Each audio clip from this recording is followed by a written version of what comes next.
안녕하세요. 오늘은 성경전서 25번째 책 다니엘 8번째 시간으로 다니엘 5장 바벨론의 멸망 전야에 대하여 함께 말씀을 살펴보고 또 은혜를 나누도록 하겠습니다. 다니엘서 5장 1절과 2절에 보면 이런 말씀이 있습니다. 벨사살 왕이 그의 귀족 1000명을 위하여 잔치를 베풀고 그 1000명 앞에서 술을 마시니라.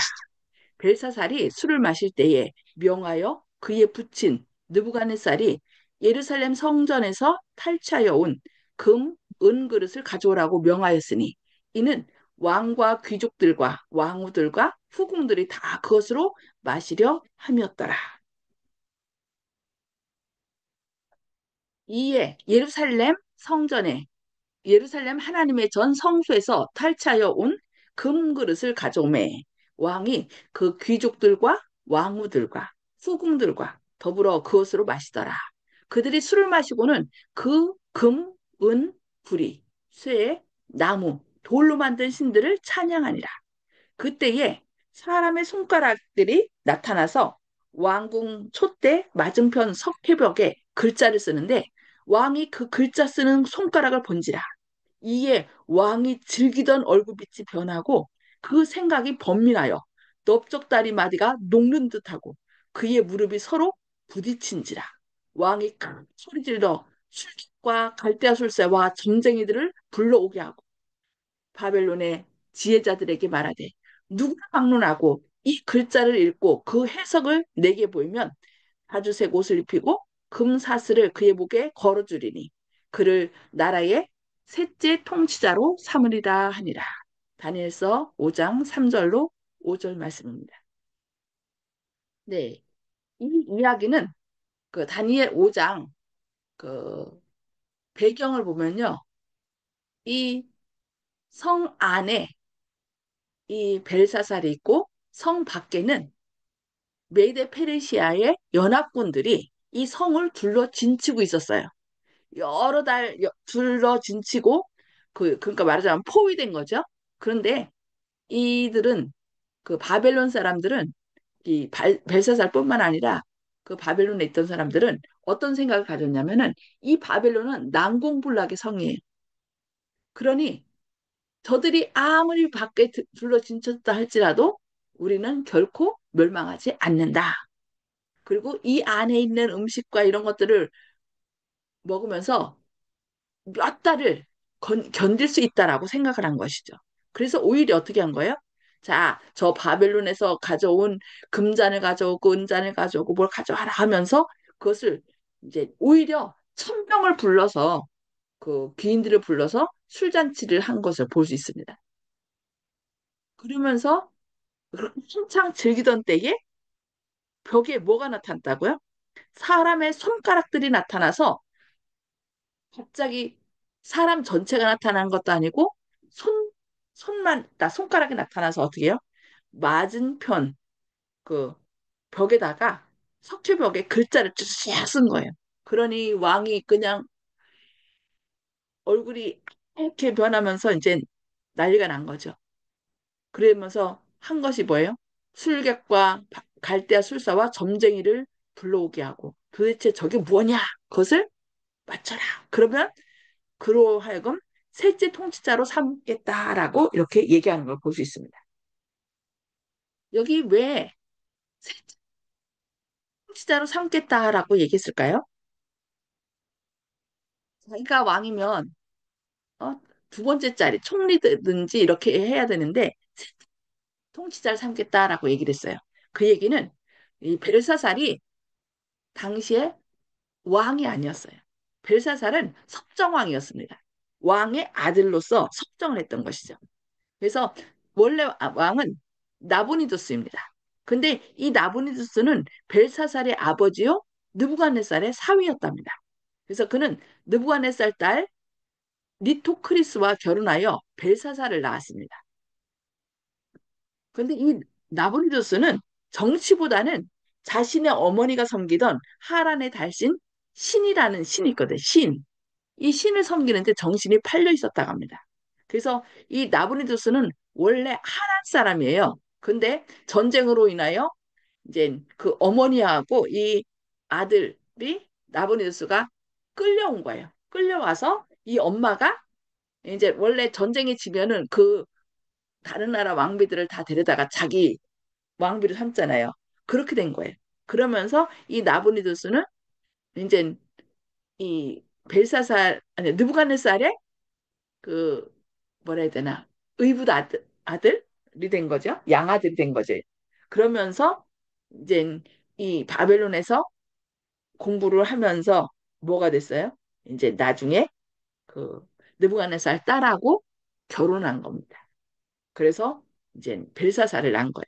그래서 느부갓네살이 죽고 그 뒤에 에윌무르덕이라는 아들이 이렇게 왕이 됐다가 이 나분두스가 그렇게 죽이고 왕이 됐어요.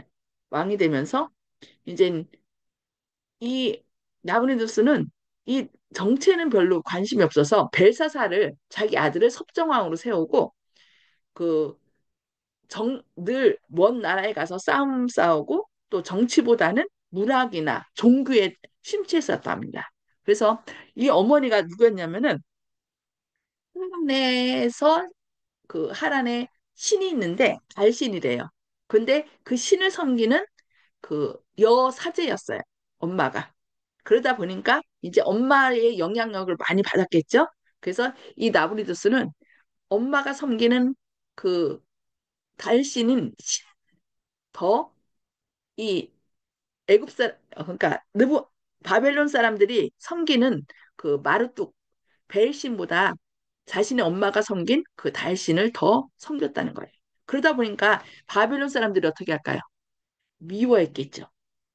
이렇게 해서 좀 나부르조스도 그렇고 이 벨사살도 그렇고 이런 정치적인 영향력은 좀 없는 무능한 그런 두 사람이 나라를 이끄는 그런 왕이 되었던 것입니다.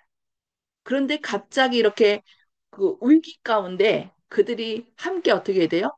이 위기를 어떻게 넘겨야 될 것인가라고 했어야 되는데 오히려 이 성은 절대로 적들이 쳐들어올 수 없다라는 그런 아주 교만한 마음으로 어떻게 했어요? 오히려 술판을 벌이다가 이렇게 된 것이죠.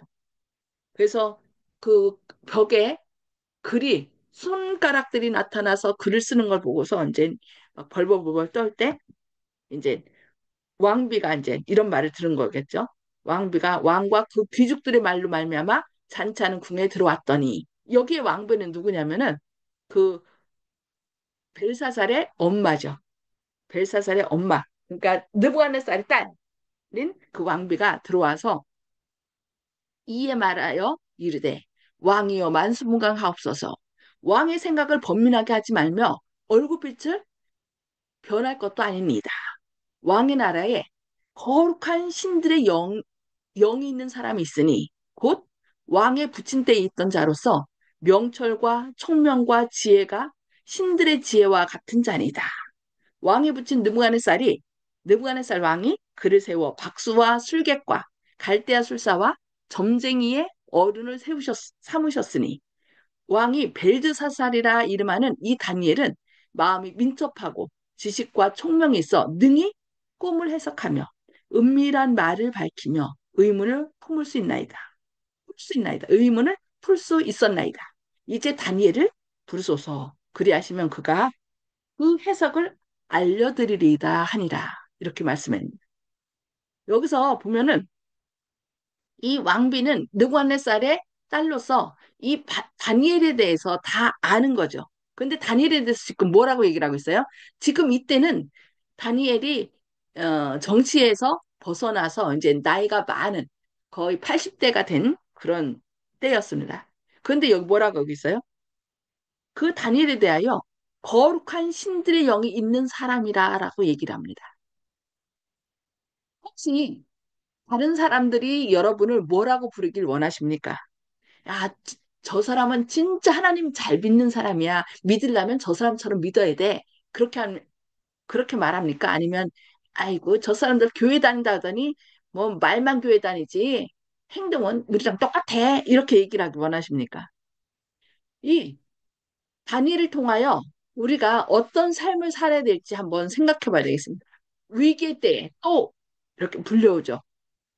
위기 때마다 다니엘은 포로로 처음에 잡혀올 때부터 한 17살 때부터 시작하여 계속 이렇게 마지막 은퇴한 상황 가운데서도 이제 불려오는 것을 볼 수 있습니다. 그러면서 거룩한 신들의 영이 있는 사람이라 그렇게 얘기를 합니다. 그래서 우리도 다른 사람이 우리를 볼 때 우리가 그 사람들한테 나는 하나님 믿는 사람이라고 얘기 안 한다 할지라도 우리의 모습을 통하여 당신 혹시 어, 예수님 믿으십니까? 아니면은 뭐 이렇게 그런 얘기를 우리한테 주고받는 우리 저 사람은 다른 사람 몰라도 저 사람이 믿는 하나님은 꼭 믿어야 돼. 저 사람 진짜 진국이야. 이런 말을 듣고 있는지 아니면 아이고 뭐 별 볼 일 없는 사람이야라고 듣고 있는지 우리 자신을 한번 살펴봐야 되겠습니다. 그리고 여기 보면은 부친이라는 말이 나요. 왕의 부친 느부갓네살 왕이 그러니까 우리가 생각할 때 부친이라고 하면은 원래는 누구여야 돼요? 이 느부갓네살의 아들이어야 되잖아요. 근데 느부갓네살의 아들이 아니라 느부갓네살의 외손자인데 지금 부친이라는 말을 썼어요. 그러니까 이 아람어 가운데는 부친이나 그 그러니까 조상들을 말할 때 부친이라는 단어 썼답니다. 그러니까 할아버지나 우리처럼 할아버지나 증조할아버지 이런 말이 없었대요. 그러니까 할아버지나 증조할아버지나 뭐 다 통틀어서 그냥 부친이라는 말을 쓴 거예요. 그리고 나중에 이렇게 보면은 그의 아들이 되어서라고 이제 얘기하는데 그 아들도 그 손자나 증손 모두 다 뭉뚱거려서 아들이라는 단어를 썼다고 합니다. 그래서 우리가 여기서 왕의 부친하게 쓰니까 이거 이상하다라고 이렇게 생각지 마시고 이 나라에는 부친과 그러니까 아버지와 할아버지 모든 것을 다 조상들을 부친이라고 썼고 이제 밑으로 내려갈 때는 아들이나 손자나 모두 그냥 아들이라는 단어로 썼다는 것을 기억하시기 바랍니다. 자, 그래서 이제 다니엘이 왕에 의하여 이제 급하게 들어왔겠죠. 그래서 다니엘이 왕에게 대답하여 이르되 왕의 예물은 내가 그랬죠. 이거 해석하며 풀면은 뭘 삼겠다? 새칭자 삼겠다. 그러면서 목에 뭘 걸어주고 막 그런 거예요. 그러니까 이 다니엘이 말합니다. 왕의 예물은 왕이 친 가지시며 난 필요 없습니다. 왕 가지십시오.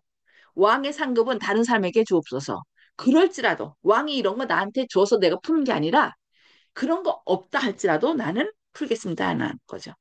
그럴지라도 내가 왕을 위하여 이 글을 읽으며 그 해석을 아뢰리이다.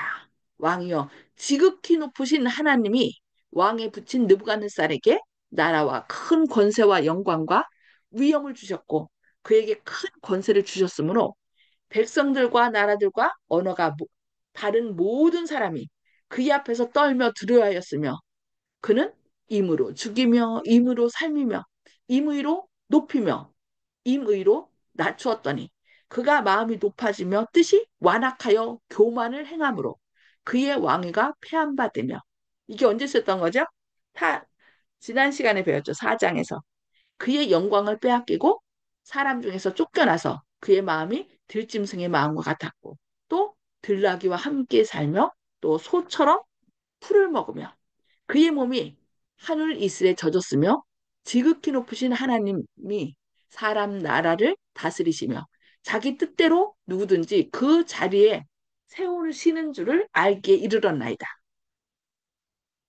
그러니까 쫙 얘기를 하면서 이제 그 느부갓네살에 대한 이야기를 쭉 하는 거죠. 그러면서 벨사살이요 왕은 그의 아들이 되어서 여기 아들로 표현해요.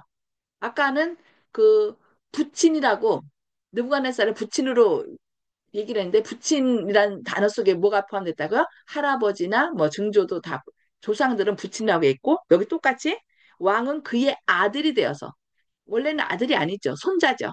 그러니까 아들이라는 단어가 손자녀까지 다 포함된다는 거, 또 부치라는 단어가 할아버지 뭐 그 이상을 다 포함된다는 거 기억하시기 바랍니다. 벨사살이요. 왕은 그의 아들이 되어서 그러니까 손자죠. 손자가 되어서 이것을 다 알고도 아직도 마음을 낮추지 아니하고 도리어 자신을 하늘의 주제보다 높이며 그의 성전 그릇을 왕 앞으로 가져다가 왕과 귀족들과 왕후들과 후궁들이 다 그것으로 술을 마시고 왕이 또 보지도 듣지도 알지도 못하는 금, 은, 구리, 쇠와 나무, 돌로 만든 신상들을 찬양하고 도리어 왕의 호흡을 주장하시고 왕의 모든 글을 작정하시는 하나님께는 영광을 돌리지 아니한지라라고 하면서 얘기하는 걸 볼 수 있습니다. 다니엘은 17살에 포로로 잡혀와서 다니엘서 2장에 이제 왕이 느부갓네살이 꿈을 꿨을 때 금, 은, 동, 철과 진흙 이렇게 하다가 마지막에 뜻돌에 의하여 이 모든 것이 다 사라지는 그런 꿈을 꿨었죠. 근데 내용을 잊어버렸고 그러나 이것을 통하여 하나님께서 이 금머리로 이 바벨론을 그 금빛 찬란한 금으로 이렇게 그 바벨론의 영광을 나타냈습니다. 그래서 느부갓네살은 어떻게 했어요? 자기 나라가 영원하도록.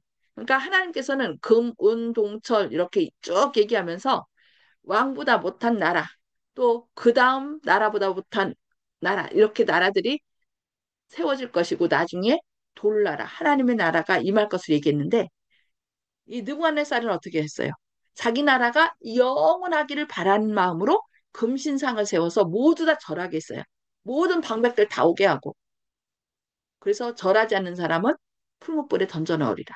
그러나 그때 절하지 않고 하나님께 영광 돌린. 그래서 하나님이 살아계심을 증거한 다니엘의 세 친구들이 있었죠. 그래서 화가 난 느부갓네살은 어떻게 했어요?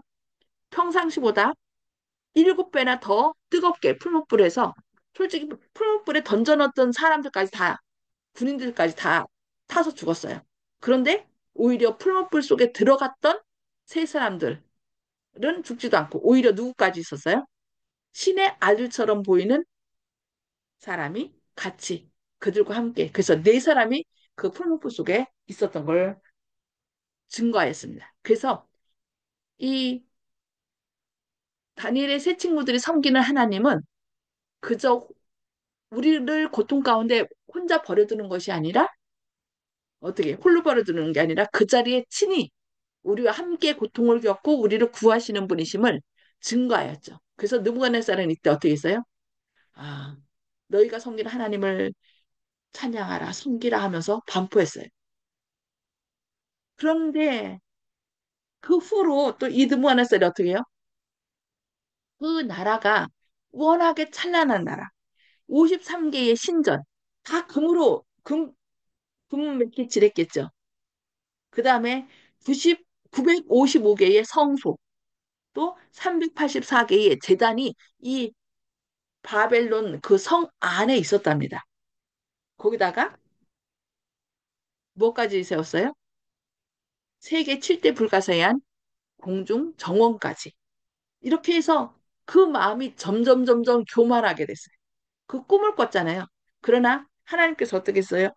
이 나무에 새들과 짐승들이 깃들고 이런 꿈을 꾸고 있는데 한 순찰자가 와서 그 나무를 베고 또 7대가 될 때까지 짐승처럼 지내는 이런 것들을 보여줬어요. 그래서 다니엘은 어떻게 했어요? 아, 왕이여, 공의를 행하고 사람들에게 잘하십시오. 그렇게 되면 이 일이 왕에게 이루어지지 않을 것입니다. 그러나 이 느부갓네살이 그 얘기를 잘 다니엘의 말을 잘 듣다가 거의 1년 정도 됐을 때 그 휘황찬란한 바벨론을 내려다보면서 이것이 바로 다 나 하면서 자기 자신을 높였을 때 실제로 이 꿈에서 보여준 대로 그 모든 일이 이루어졌습니다. 그래서 느부갓네살은 인간의 이성을 잃고 대신 무엇처럼 됐어요? 소처럼 자기를 소로 여겼어요. 그래서 풀을 뜯어먹고 뭐네 소처럼 음매거리면서 그 완전히 기어다니고 그렇게 살았던 것을 볼 수 있습니다. 그러나 심수에 어떻게 했어요? 그가 머리를 들었을 때 하나님 머리를 들어 하나님을 바라보았을 때 다시 옛 총명이 다시 돌아오고 그가 다시 왕위를 복권한 것을 볼 수 있습니다. 그래서 이 느부갓네살은 그 모든 것을 어떻게 했어요? 조서를 꾸며갖고서 모든 국민이 알도록 자신이 짐승처럼 됐다는 거. 솔직히 그거 다 가리려고 하겠죠. 그런데 느부갓네살은 이제 진정으로 회개하는 가운데 하나님의 영광을 드러냈습니다. 그래서 느부갓네살은 하늘에 갈 수 있다라고 이현희 씨는 말하고 있습니다. 그래서 이 느부갓네살의 이 모든 과정을 알기 때문에 어떻게 써야 돼요? 벨사살은 어떻게 해야 돼요? 그의 그 손자로서 그 모든 것을 보고 조서까지도 봤기 때문에 더 하나님께 나아가고 더군다나 위기의 때에 술판을 벌이는 것이 아니라 어떻게 했어야 돼요? 하나님을 찾고 이 느부갓네살이 한 것처럼 하늘을 바라봤어야 돼요. 근데 그렇지 않음으로 인하여 문제가 생긴 거죠. 그래서 이 다니엘이 그걸 해석하죠. 이러므로 그의 앞에서 이 손가락이 나와서 이 글을 기록하였나이다. 기록된 글자는 이것이니 곧 메네 메네 데겔 우바르시니라. 그 글을 해석하건대 메네는 하나님이 이미 왕의 나라의 시대를 세워서 그것을 끝나게 하셨다며 데겔은 왕을 저울에 달아보니 부족함이 보였다. 그러니까 이 세상과 하나님을 향하여 이렇게 저울에 추가 달렸는데 이 세상을 향한 것이 너무 무거워서 부족하였다. 하나님의 저울에 달려졌을 때 너무 하나님으로 향한 마음은 너무 가벼웠던 거죠. 없었던 거죠. 그래서 부족함을 보였다라는 거. 그래서 베레스는 왕의 나라가 나뉘어서 메대와 바사 사람에게 중바되었다 하면이다. 이렇게 해서 그날 저녁에 어떻게 됐어요? 이 느부갓네살은 죽임을 당한 것을 볼 수 있습니다. 아까 얘기했듯이 이 바벨론은요 난공불락의 성이었답니다. 그래서 이 바벨론을 내성 있고 외성 있어요. 이 성곽을 아주 전차들이 왔다 갔다 할 수 있을 정도의 큰 그 성곽을 이뤘고 거기다가 뭐까지 둘렀어요? 해상까지 둘렀어요. 바닥 이렇게 바닷물을 끌어 들어갖고서 사람들이 적군이 쳐들어오지 못하도록 한 것입니다. 그래서 이 다리만 잘 지키면은 여기는 어느 누구도 들어올 수 없는 것입니다. 그런데 이런 난공불락의 성이었는데 이 메디페르시아 군인들이 어떻게 한 줄 알아요? 이것을 어떻게 하면은 쳐들어갈 수 있을까 하다가 이 물길을 다른 데로 틀어버립니다. 틀어버려 갖고서 이 물길이 잦아지자 이 물길을 통해서 무릎까지 빼버리고 물길을 따라서 이 성으로 들어왔습니다. 근데 이 포위된 바벨론 그 위기 시간에 어떻게 써야 돼요? 위기 시간에 하나님께 회개하고 아니면은 더 군인들을 독려해서 무장을 시켜야 되는데 어? 이 성은 난공불락의 성이니 절대로 패할 수 없어 하면서 술판을 벌이고 그래서 결국은 그날 저녁에 이 벨사살은 죽임을 당하고 바벨론은 멸망하게 된 것입니다.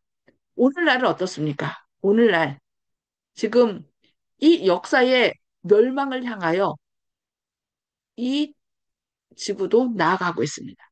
이곳저곳에서 지금 주님 오실 때가 가깝다. 그, 뭐, 산불이라든지 지진이라든지 여러 가지 도덕적으로 타락함, 뭐, 법이 완전히 무너진 시대에 살고 있습니다. 사람들은 하나님을 도전하고 오히려 사람보다 뭘 더 위해요? 이런 짐승들을 더 위하는 시대에 우리가 살고 있습니다. 어떻게 보면은 이 바벨론이 포위돼서 멸망의 시간을 기다렸던 것처럼 바로 우리가 이 지구의 역사의 마지막 시대에 지금 살고 있다는 것입니다. 이런 때 우리가 어떻게 해야 될까요? 어떤 모습으로 여러분은 하나님께 발견되기를 원하십니까? 하나님께서는 우리 모두를 하나님의 저울에 달아요. 그러나 우리가 기뻐야 될 것은 하나님을 믿는 자는 멸망의 심판에 이르지 아니하나니 사망에서 생명으로 옮겼다라고 얘기합니다. 그러면서 이제 베드로는 우리에게 뭘 얘기하냐면은 이 모든 것이 이렇게 풀어지리니 너희가 어떠한 사람이 되어야 마땅하냐. 거룩한 행실과 경건함으로 하나님의 날이 임하기를 바라보고 간절히 사모하라. 그날에 하늘이 불에 타서 풀어지고 물질이 뜨거운 불에 녹아지려니와 우리는 그의 약속대로 의가 있는 곳인 새 하늘과 새 땅을 바라보도다. 그러므로 사랑하는 자들아 너희가 이것을 바라보나니 주 앞에서 점도 없고 흠도 없이 평강 가운데 나타나기를 힘쓰라고 베드로후서 3장 11절로 14절에서 말씀합니다. 지금 지금이야말로 우리가 이 세상에 신경을 쓸 때가 아니에요. 쾌락 신경을 쓸 때가 아니고 불법으로 나가는 때가 아니라 정말 이 마지막에 가깝다는 것을 알고 더욱 하나님을 바라보고 하나님 안에서 죄 씻음을 받아서 주님의 보혈로 죄의 용서를 받아서 주 앞에서 점도 없고 흠도 없이 평강 가운데 예수님께서 나타나기를 힘쓸 때 어떤 위기 가운데서도 우리는 멸망당하지 않고 구원을 받을 수 있을 것입니다. 그 자리에 한 사람도 빠짐없이 말씀을 듣는 모든 분들과 함께 저도 그 자리에 예수님의 구원의 잔치에 함께 참여하기를 원합니다. 하나님께서 있기를 바라는 곳에 있어서 주님께서 원하시는 그 일을 하시는 그래서 주님의 마음을 기쁘시게 하는 저와 모든 성도님들 되기를 바라면서 오늘 말씀은 여기까지 보도록 하겠습니다. 혹시 말씀 들으시면서 은혜 받은 거나 아니면은 질문하실 거 있으시면 좀 말씀해 주시기 바랍니다. 음소거 해 주시고요.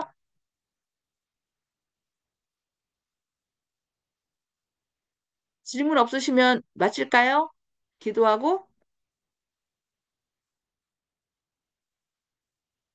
기도하고 마치도록 하겠습니다. 그 집사님 혹시 뭐 질문하실 거 있으신가요?